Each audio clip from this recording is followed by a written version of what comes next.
Hello, and welcome to the World of Birds podcast. I am your host, Kayla Fisk. This podcast features the great diversity found throughout the bird world, including their unique behaviors, adaptations, habitats, and everything in between, with the hope to educate others and hopefully inspire action to help protect and conserve these amazing species.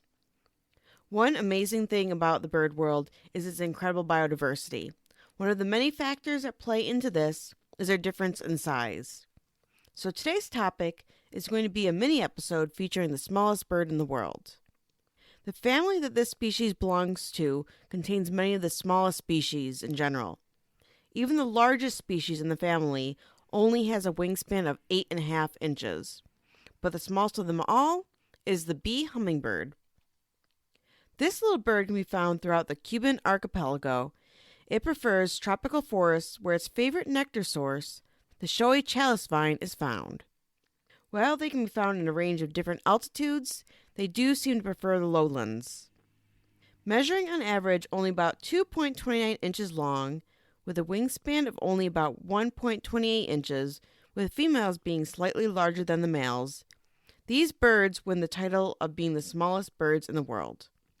On top of that, they only weigh on average 1.95 grams. To compare, that is less than the weight of a dime. These little hummers are only about the size of a bee, which has led to its given common name. They can appear like jewels as the light reflects and flashes off their iridescent feathers as they flit around and drink the nectar from the flowers. Even being this small, this little hummingbird can fly up to 25 to 30 miles per hour.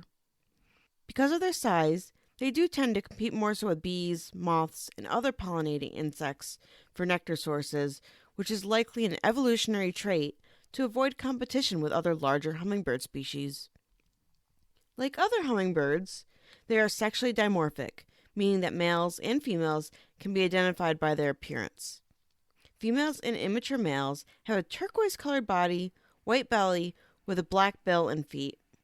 Females also have white tips on their outer tail feathers. The more colorful male has a brighter blue body with a white chest, an iridescent red gorget with elongated plumes. During the breeding season, males will also have their reddish-pink heads and throats. And for hummingbird species, they have a comparatively short bill. And since this species is so small, their nests and eggs are even smaller. At the end of the wet season, the breeding season for this species begins. This corresponds with the flowering time of some of their preferred nectar sources. Their nests will be made from bark, lichen, and spider webs, formed into a cup-shaped nest that measures less than an inch in diameter. Inside this nest, the female will lay 2 eggs that are only about the size of peas. Being altricial, they'll hatch blind, naked, and completely reliant on the adult female parent. Males take no part in rearing their offspring. They also tend to fledge at about 22 to 24 days after hatching. The bee hummingbird is currently classified as near threatened, with its biggest threats being deforestation and the replacement with farm crops. It is hoping with Cuba's reforestation projects will hopefully help this species and many others with more habitat and food sources, thus helping to stabilize their populations now and in the future. And with that being said, I hope you enjoyed hearing and learning about the smallest member of the bird kingdom. If you did enjoy this episode, please feel free to share it or leave a review on your favorite listening platform. And as always, you can follow me on Facebook and Instagram at Kayla Fisk Birds. Thank you for listening, all you lovely bird nerds, and have a great day.